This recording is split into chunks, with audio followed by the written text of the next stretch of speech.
up, which we were all excited.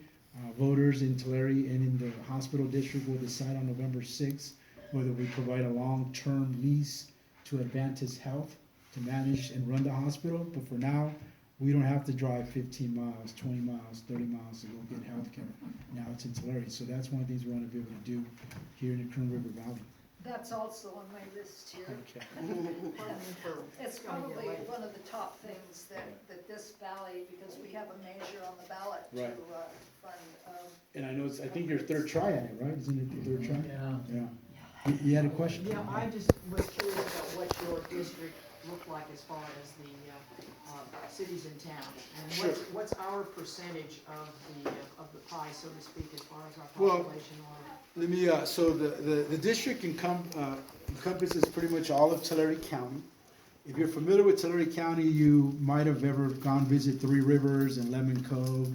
So that little northeast sliver is not part of the assembly district, but everything else, including all 8 cities that are incorporated in Tulare: Visalia, Dinuba, Farmersville, Lindsay, Porterville, and Visalia and Tulare. And then all the small little communities, and then all of Inyo County. Inyo County has 20,000 residents, so all of Inyo County. And then the percentage, well, technically it's 1.8% of Kern. So 1.8% of the mass of Kern County is represented in the district, which basically is all the communities up here. Wolford Heights, Bodfish, Lake Isabella, Mount Mesa. So it's probably another, there's 8,500 voters, probably another 25,000 people up here. Now the entire district is about 500,000.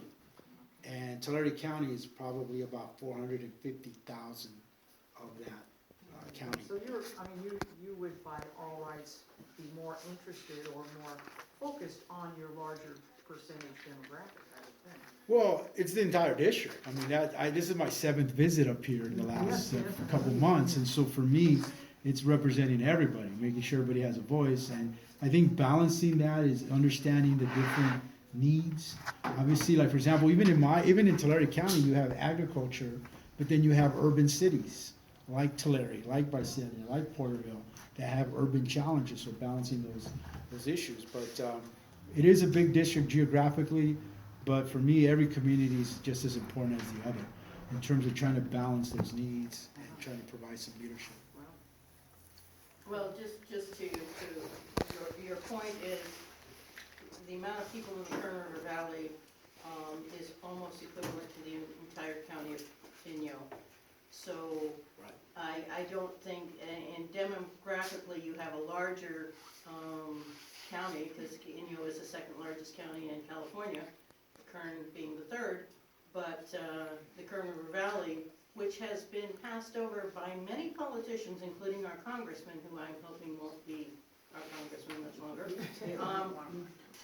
But like the digital broadband on Highway 395 was put in without considering the Kern River Valley, which has a constituency equivalent. And I've talked to MediaCom back in Atlanta and in Florida and told them how I could assist them getting the rights of ways and NEPA and all that. So I'd like an RDA. If we get an RDA up here, I'd like to see 3 things, and then I have another point about water, which I'll just throw all these out there, and then you can discuss amongst yourselves. But the RDA, I'd like to see digital broad. Redevelopment agency. Redevelopment agency. And if we get one, I'd like to see broadband, of course. Been working on that for years, and I'd love to talk to you further about some of the hoops that you have to jump through, which are hoops. You just jump through them, you get it done. But nobody seems to want to go that step. Second is I'd like to see a redevelopment agency looking at burying all electrical lines, which are unsightly and also huge fire risks. Distribution, not transmission, but because they're huge fire risks. So it would be nice to see those go underground because we have the arcing wires. Third is Tulare County, Inyo County, and this part of Kern County are known for their natural resources. And I'd like to see ecotourism develop because we have Johnny Sequoia National Monument. Down in Tulare, you have, in Visalia, you Sequoias. have the Kuya Oaks Preserve. You have the gateway to Sequoia National Park. You have Pixley National Wildlife Refuge, which has more. It has 6,000 sandhill cranes that come, and people drive from all over to see that phenomenon in winter. So I'd love to see more of a focus on not just making money, but preserving as well. And then the last point, which is not RDA dependent, but the California Water Service charges a 5/8 inch hookup fee for every single house. We are the second highest per capita in the state of California for the California Water Agency. We are one of the lowest. Our average income is around $18,000 per year, but we're charged $70 plus per month for a hookup fee. And it really needs to be looked into because there are so many different water agencies. If we consolidate all these water agencies, you would think you would reduce your cost. Right. But it's just going up and up and up. And this community's on fixed income. It can't. So it's $70 a month to hook up? Just Not a one-time fee? That's the No, base. that's- Oh, that's the base. beginning of your bill. Wow, so you start from 70. Yeah, And that's without using any water. Yeah. Wow. And that's So- ridiculous. The water's fairly cheap, actually, it's about, what, $6.90 for 500 gallons or something. Well, or- water bills in the summertime, Oh, around $500 ridiculous. Whoa. So to answer a couple of those questions, I think looking into creative ways of trying to bring in more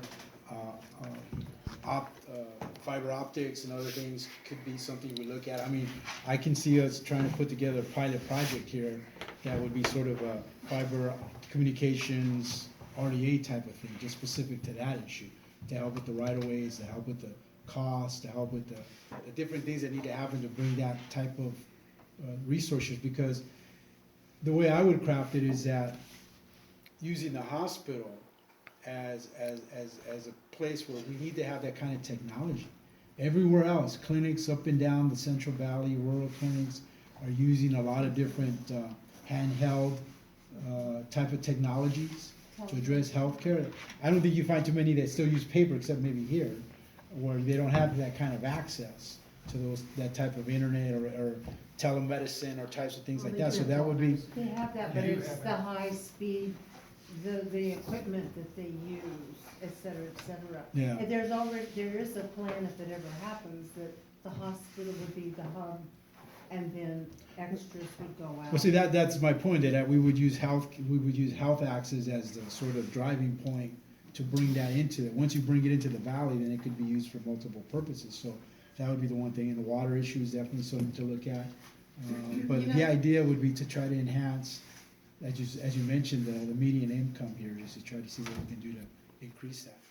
One of the things about the valley that, in my impression, is that we really don't have clear leadership. And the Kern Valley revitalization was wonderful. Richard accomplished so many things up here, and that group and other little groups that have spun off, but we're lacking that now. And we would really need some help organizing, like you said, to make a city. We're so, we don't have the monetary resources to right now become incorporated, that's there.